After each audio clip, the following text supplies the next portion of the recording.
Buenas noches, señoras y señores. Resulta sorprendente comprobar cómo la política puede elegir cualquier tema y convertirlo en un arma arrojadiza de extraordinaria potencia, ¿no? Y si el tema tiene que ver, por ejemplo, con la educación de los hijos, pues mejor incluso, porque más se moviliza al electorado al tocar temas tan sensibles como este que nos ocupa hoy. Y además, en este momento en el que las mayorías absolutas, como saben, no existe, pues es preciso agitar y movilizar mucho a los electorados de los partidos. Vamos a hablar hoy del PIN parental, porque es un tema que sigue estando en el ojo del huracán político desde hace ya varias semanas, y si es que el Gobierno de España cumple con su anuncio de presentar un requerimiento, que ya lo ha hecho, o de recurrir las decisiones del Gobierno de la región de Murcia, pues todavía el asunto dará varios coletazos. Para hablar de este tema, y además no hacerlo desde la óptica de ningún partido político, sino desde la óptica del fundamento, del conocimiento, si es que este asunto lo tiene, que seguramente sí, hemos invitado al profesor Germán Teruel, que es profesor de Derecho Constitucional de la Universidad de Murcia. Señor Teruel, buenas noches. Hola, muy buenas noches. Decíamos que queríamos abordar este asunto desde la óptica del fundamento y no desde el radicalismo político, pero ¿tiene fundamento el tema que nos ocupa, lo del PIN parental, este debate que está en la calle ya desde hace varias semanas? Yo creo que hay un debate interesante en torno a todo lo que es el PIN parental. Lo difícil es hacerlo como se titula este programa, sin ruido de fondo y sin ruido político, que como muy bien ha introducido, el que ha venido caracterizando lo que se ha dicho hasta el momento, ¿no? Posturas muy enfrentadas donde o es blanco o es negro. Yo creo que hay muchos grises en este tema, muchos. Y claro, para poder ver cuáles son esos grises, lo primero tenemos que saber de qué estamos hablando. Y tratar de delimitar con precisión a qué nos estamos refiriendo cuando estamos hablando del PIN parental y las consecuencias que de orden legal o político puedan tener. Y desde ese sentido, hoy por hoy en Murcia el PIN parental se regula en una instrucción. Una instrucción es una resolución que hizo en el mes de septiembre, que publicó en el mes de septiembre la Consejería de Educación, y en la cual se venía a decir que para aquellas actividades complementarias, y esto es importante, es decir, aquellas que pueden tomar parte del periodo lectivo, pero en principio son actividades que no pertenecen al núcleo de la formación. Son unas actividades que los profesores anualmente organizan de acuerdo con el centro, pasan por tanto por todos los órganos del centro dentro de un plan anual de actividades que realizan, pero son complementarias en cuanto a la formación. Bien, pues respecto a aquellas actividades complementarias que además fueran impartidas por colectivos externos al centro, sería necesario pedir a los padres autorización para que pudieran asistir a los hijos. Hay que decir que hoy por hoy en Murcia hay un decreto que regulaba estas actividades complementarias y que en principio ese decreto preveía que son obligatorias, salvo los casos en los que tuvieran un coste económico o que comportaran salir fuera del centro. La típica excursión al museo que nos llevamos a los niños, pues necesita uno, o una actividad que haya que hacer y que cueste por lo que sea algo de dinero, pues en esos casos eran ya voluntarias. Ahora se añade un nuevo supuesto, que es cuando las impartan colectivos de fuera del centro, pues también hay que pedir permiso a los padres. ¿De acuerdo? Claro, la primera pregunta sería, y se ha dicho, ¿esto viola los derechos de alguien, los derechos constitucionales? ¿Esto es una medida radicalmente inconstitucional? Yo creo que no.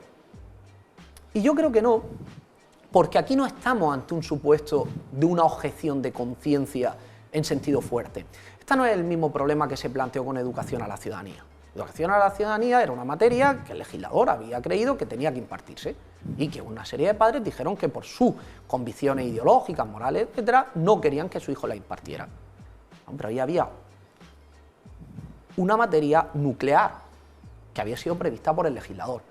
Y si el propio legislador no excepciona la posibilidad de que los padres articulen la objeción de conciencia, en principio es obligatoria. Yo creo que no es el caso. No estamos, por tanto, ante el ejercicio de un derecho a la objeción de conciencia. Ni siquiera, ya digo, ante la impugnación radical de determinados contenidos que pueden seguir siendo impartidos por los profesores del centro de acuerdo con la legislación vigente. Estamos solamente ante una medida que se aplica para colectivos externos.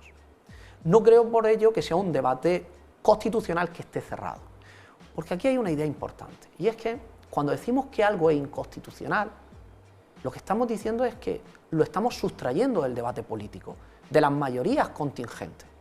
Por tanto, al final lo constitucional son aquellas normas básicas que fijan los mínimos que nos permiten convivir pacíficamente, que no discutimos porque sabemos que esto es ese espacio mínimo que vamos a respetar, y quien gane, sale la mayoría política que yo comparto o de la que yo discrepo, tengo que estar tranquilo porque se van a respetar. Claro, si tratamos de hacer ese espacio muy grande, corremos el riesgo de politizar la Constitución, y que entonces solo nos quede pues reformar la Constitución, que tiene unos procesos muy gravosos, o de lanzarnos la Constitución los unos al otro, como estamos hoy día viendo. Y yo creo que es un juego que al final termina degradando nuestra propia norma fundamental. Ahora bien, no es un problema constitucional, o yo no creo que sea un problema constitucional, pero ¿quiere decir que la instrucción del gobierno regional sea inatacable y sea el monumento a la buena regulación? Yo no lo vería de esa manera tampoco. En primer lugar, porque probablemente esa instrucción, que como resolución de la administración está por debajo del decreto autonómico, que lo aprueba el gobierno regional, establece una excepción que el propio decreto no prevé. Con lo cual, el gobierno regional, si quisiera regular el PIN parental, no tendría que incluirlo en una instrucción de la consejería, tendría el gobierno regional que modificar el decreto autonómico. Y yo creo que eso sería el cauce legal más adecuado. Además, si lo hiciera, yo creo que tendría que introducir una serie de cautelas que podría ser conveniente que estuvieran en la propia norma. Por ejemplo, que se dijera que el PIN parental opera solo allí donde el menor de edad no tenga madurez suficiente. No parece que tenga mucho sentido aplicar el PIN parental a un chaval que está estudiando el bachillerato, aunque no tenga 18 años. Pero ya tiene un criterio. Ya tiene un criterio, ya tiene una madurez, ya tiene una capacidad de decisión por sí mismo. Con lo cual, bueno, ese podría ser un criterio a introducir. O, por ejemplo, tampoco tiene mucho sentido aplicar el PIN parental cuando estas actividades complementarias vengan impartidas por servidores públicos. ¿Por qué? Porque estas personas sí que están imbuidas dentro de un especial deber de neutralidad, como le pasa también a los profesores, de tal manera que cuando venga un bombero al colegio, un médico, un enfermero del Servicio Murciano de Salud o un policía, pues tampoco ahí tenemos que tener, en principio, ninguna cautela, o no tiene sentido establecer cautela a ese tipo de actividades complementarias, lo cual podría reducir el ámbito de aplicación a aquellas actividades que sean de colectivos externos, que además no sean personal del centro. Personal del centro, o que no sean empleados o servidores públicos. Pero luego hay otro debate que ya no es legal, sino que es puramente político, y es: ¿esta medida tiene sentido políticamente adoptarla? Es decir, si yo fuera consejero de Educación, ministro de Educación, ¿tiene sentido adoptar una medida de PIN parental? Habría que acompañarla, creo yo, de otra pregunta: ¿qué contenidos tiene sentido que se impartan en las escuelas y que en consecuencia puedan justificar una oposición por parte de los padres? Tenemos que responder primero a la segunda para ver si entonces tiene sentido la primera. Y aclaro, aquí ya hay un ámbito político en el que hay que ser muy cuidadoso. Hay que ser muy cuidadoso, y donde yo, ya no como constitucionalista, sino como docente, me atrevo a decirle que no tengo unas respuestas claras. Y aquí sería donde tendrían que defenderse los argumentos, a dar unos argumentos y a escuchar las distintas posturas, lejos del ruido, para ver cómo podemos entendernos. ¿Y qué es lo que creo que sí que tenemos claro? Miren, la Constitución, cuando estamos hablando de qué contenidos se pueden impartir o no impartir, sí que podemos deducir de ella un límite clarísimo, y es que no se puede adoctrinar y tampoco se puede educar en contenidos claramente que repugnen al libre desarrollo de la personalidad y al respeto de nuestros valores democráticos. Eso está prohibido constitucionalmente. ¿Ha habido algún problema de este tipo? Yo creo que en Murcia no se ha planteado ningún problema en este sentido. De hecho, algún partido político que ha promovido el PIN parental se ha dedicado a poner toda una serie de casos que a todos nos dejaban paralizados, pero que luego los periodistas se han encargado, haciendo un ejercicio de buena responsabilidad periodística, de desmontarlo y decir que eran mentiras la mayoría de ellos, que se habían dado en otros sitios, en otros contextos fuera de nuestro país y que esos casos no se estaban produciendo. Pero si se produjeran, para esos casos no necesitamos PIN parental. Para esos casos lo que necesitamos es que los padres que se enteran que a su hijo le están dando una charla sobre cómo masturbarse, por poner un ejemplo, lo que se tiene que ir a la inspección educativa. Pero por lo que parece esos casos no se dan en nuestro país, y yo creo que es que no se dan. Eran invenciones para precisamente generar ruido, polarizar a la gente, etcétera, etcétera. Pero si alguno se diera, pienso por ejemplo a los problemas que ha habido en Cataluña con respecto a la neutralidad en los centros educativos, el uso de los lazos amarillos que han ordenado distintas autoridades que se han retirado de centros públicos, etcétera. Si algún caso hubiera de ese tipo, no es PIN parental, es adoctrinamiento proscrito y ahí sí que aplicamos la Constitución. De igual manera que si de repente un grupo religioso o no religioso hiciera un colegio y pretendiera fundar un colegio para fomentar la discriminación y con un ideario que repugnara a los valores constitucionales, pues ahí también podría intervenir el ámbito público. Señor Teruel, por preguntarle algunas de las cosas concretas que están en la calle estos días y estas semanas, el PIN parental o la instrucción que rige aquí en la Comunidad de Murcia, ¿pone en tela de juicio el criterio de los profesores a la hora de determinar qué charlas o qué asuntos se abordan en clase? Sí, ¿no? Es decir, establece una garantía adicional. Los profesores deciden, y en el seno del claustro de cada colegio, a la hora de preparar, ellos pueden diseñar esas actividades complementarias y las diseñan. Claro, esto le da un poder a los padres para que cuando ellos decidan invitar a alguien de fuera, el padre pueda decir si su hijo quiera o no quiera que asista a esa actividad. Entonces, ¿eso es una suerte de censura al profesor? No. No es una suerte de censura al profesor, porque el profesor puede seguir organizando esa actividad. Nadie impide al profesor o al colegio no se está vetando la actividad. Claro. Lo que, como mucho es, yo, mi hijo, por los motivos que yo crea, no quiero que vaya a esa charla, punto, y se queda fuera. Que es algo también muy normal, cuando se va a las excursiones, pues a lo mejor hay algún chaval que no le autoriza a los padres a que vayan a las excursiones, pues muy bien, pues se queda con el profesor de guardia, etcétera. Incluso se podría prever que aquellos alumnos que no fueran a este tipo de actividades, que tuvieran que hacer una prestación sustitutoria y que entonces pues puedan hacer, el profesor les pueda poner una redacción o que puedan hacer algún trabajo alternativo. Eso es precisamente lo que habría que debatir para convertirlo en una norma sensata, en lugar de tirarnos los trastos a la cabeza.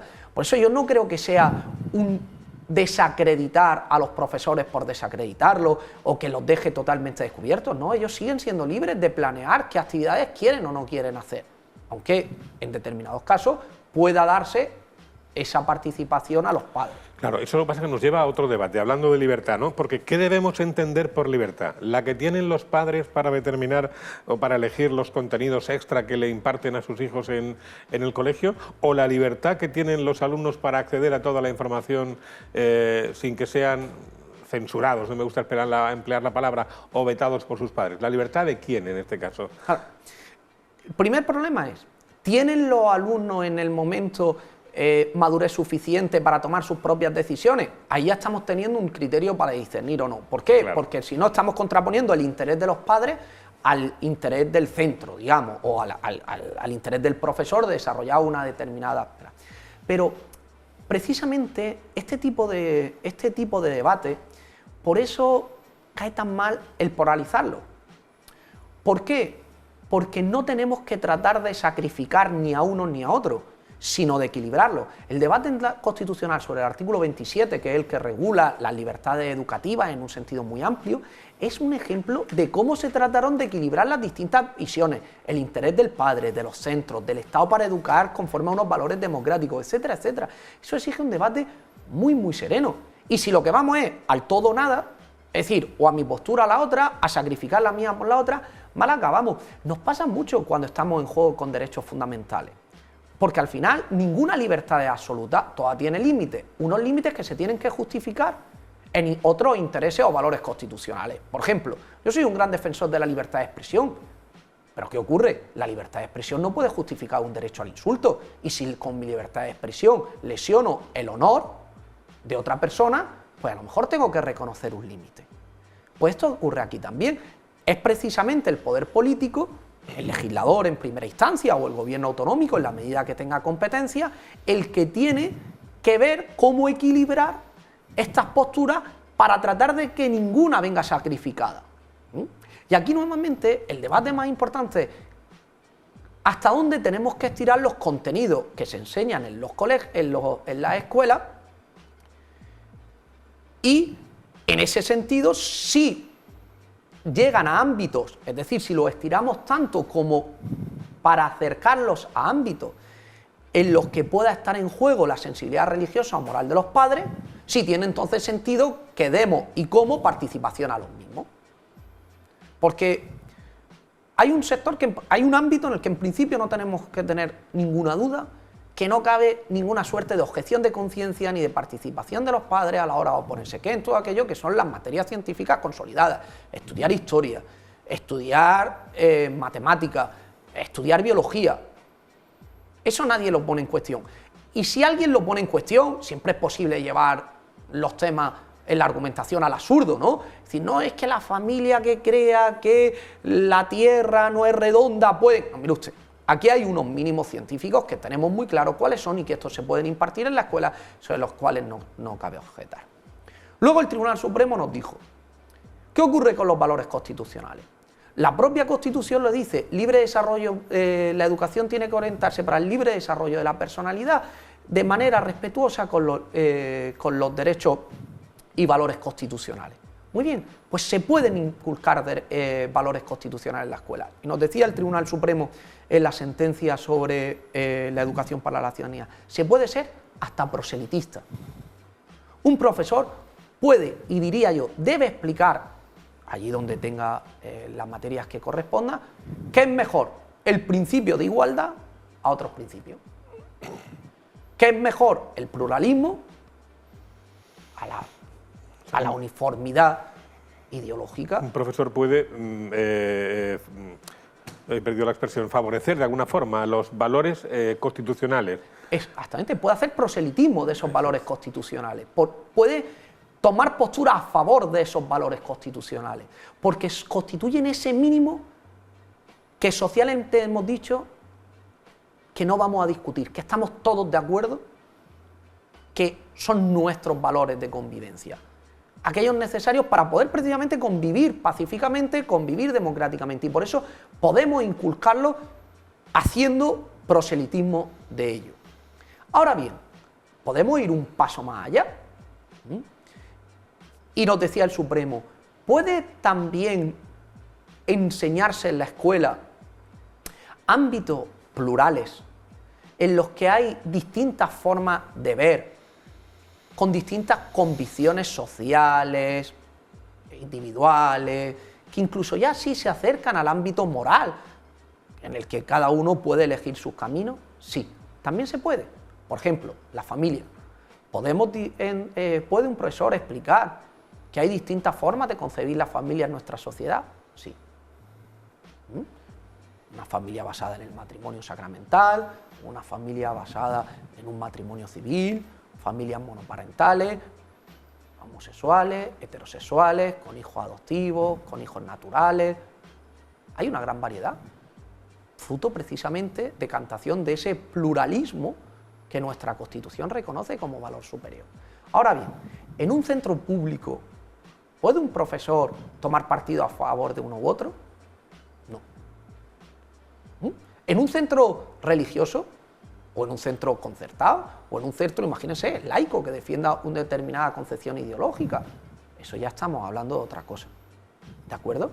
Bien, cuando nos metemos en estas zonas grises, el límite es claro, no se puede adoctrinar. Y yo creo que no se adoctrina.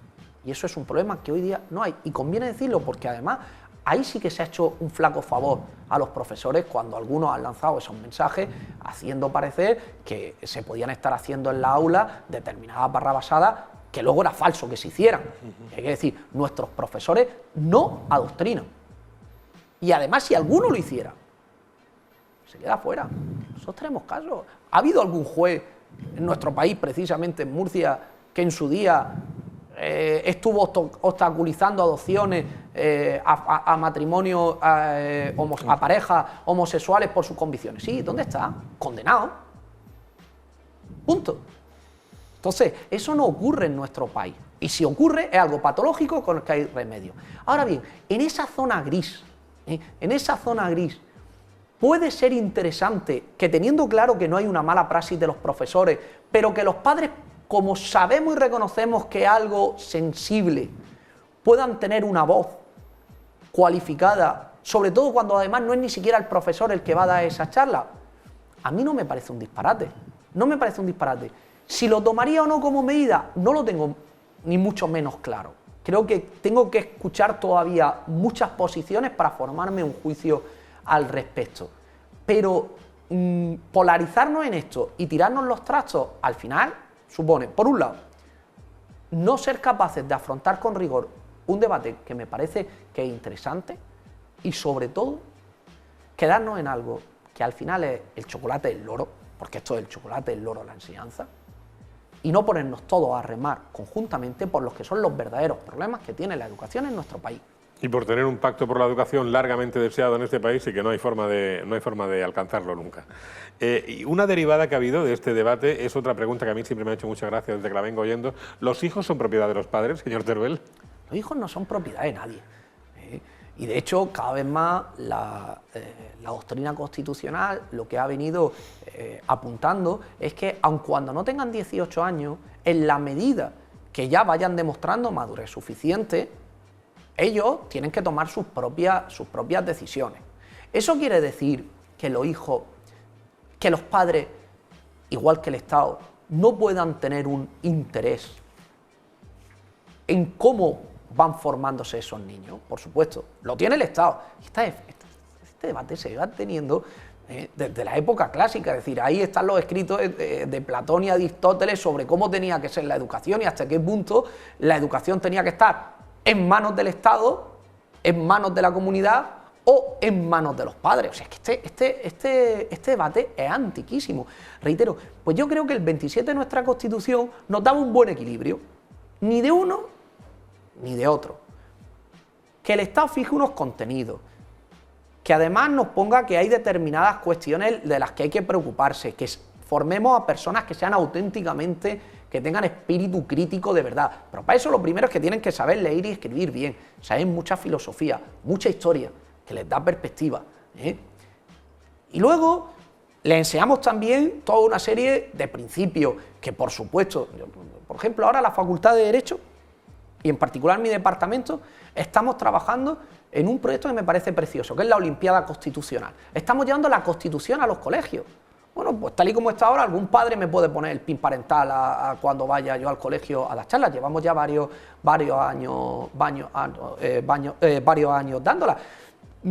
A mí me parece una actividad preciosa. Es decir, ir a explicar la Constitución, cuáles son las instituciones. Que no ocurra, como me pasa en primero de carrera, cuando llego a los chavales en clase y les digo, señores, ¿quién elige al presidente del gobierno? Y no lo saben, no saben si han sido ellos, si es el Parlamento, cómo es. Y es algo mínimo para la ciudadanía. No saben qué es en sí a lo mejor un Parlamento. No saben cómo diferenciar la figura del rey y del presidente. Y todo eso son rudimentos básicos para un buen ciudadano. Ya digo que el más básico de todo es leer, escribir bien, saber historia, saber filosofía, saber matemáticas, que forma también muy bien la mente. Y luego, pues a partir de ahí, ir construyendo muchas otras cosas. Pero yo creo que ese es el debate de verdad. No le pregunte usted, incluso a algunos que ejercen la política, no le pregunte usted nunca cuántos senadores componen la Cámara Alta, porque no lo saben. Todo el mundo sabe lo de los 350 porque está muy manido en las noticias, que la mayoría absoluta y tal, pero senadores casi nadie sabe cuántos hay, ¿eh? No me lo pregunte ni a mí, que yo soy profesor de Constitucional, porque el número de senadores es variable y entonces en cada legislatura podemos tener uno u otro en función del censo, con lo cual no me lo pregunten ni siquiera a mí. Una última pregunta, señor Teruel. Esto es más que nada es una opinión, ¿no? ¿Usted cree que finalmente el Gobierno de España llevará a los tribunales al Gobierno de la región de Murcia por este asunto? Yo quiero pensar que no. Yo quiero pensar que no, pero es un desideratum, no es ni una opinión, es simplemente un deseo. Yo quiero pensar que no, y que en un momento dado se irá imponiendo la cordura y podremos hablar racionalmente. Y que en vez de estar llevando a gobiernos autonómicos por temas como este, a los tribunales, aunque ya digo que yo creo que hay algún defecto en su configuración y el gobierno regional tendría que repensarlo, si quiere mantener esta medida tendría que repensarla, pero yo creo que si el gobierno lo que quiere es afrontar la educación, lo que tiene que convocar es un pacto por la educación, sentarse con todos a la mesa y tratar, como se hizo en el 78 en adelante, forjar una buena ley de educación donde cuando llegue el siguiente partido político no se sienta la necesidad de cambiarla. Que eso es lo que nos falta ahora. Que cada partido político que llega, ¡pum!, su ley de educativa. Pues mire, no, nunca más una ley de educación aprobada por una mayoría política sin el concurso de la otra. Y para eso hace falta responsabilidad por todas las partes, por la oposición, por el gobierno. Todos tienen que decir, vamos a remar. Y que el que grite sea el que se quede fuera de la foto. Es decir, y nosotros como ciudadanos premiemos no al que grite, vamos a premiar al que esté dispuesto a negociar, a transigir en un momento dado, a decir, mire, no he ganado la partida al 100%, pero hemos conseguido unos equilibrios donde todos nos vamos a poder sentir cómodos. Eso es el espíritu que tenemos que recuperar en esto, en las pensiones y en tantos otros pactos de Estado que son en la justicia, que son absolutamente necesarios para que nuestro país, 50 años después, 40 años después, 40 y tantos que llevamos de Constitución, pueda seguir progresando y que necesitan de concursos transversales, que no puede ser una mayoría contingente frente a la otra, porque hoy la balanza está inclinada aquí, pero mañana puede inclinar hacia el otro lado. Y si continuamente, apenas cambie la balanza, empezamos a tocar cuestiones estructurales, no hay un mínimo de estabilidad en lo fundamental. Y eso hoy día, cuando nuestra sociedad está cambiando tantísimo, es fundamental, nos apremia, es lo que necesitamos. Y además está demostrado que ninguna ley educativa de las que se ha impuesto ha sido mejor que la anterior y a la vista están los resultados que son perfectamente medibles, no es una opinión personal. Bueno, nosotros sí hemos encontrado hoy lo que queríamos. No teníamos el gusto de haber entrevistado nunca en el programa al profesor Germán Teruel, pero lo hemos hecho hoy y en él hemos encontrado lo que andábamos buscando, una opinión fundamentada y fuera del radicalismo político sobre el asunto del PIN parental. Profesor Teruel, profesor de Derecho Constitucional de la Universidad de Murcia, muy amable y muchísimas gracias por habernos acompañado. Es un placer y que podamos tener otras ocasiones de esta grata tertulia. Seguro que sí. Gracias también a ustedes por acompañarnos. Nos encontramos el próximo día aquí en Sin Ruido de Fondo, en Televisión Murciana. Buenas noches.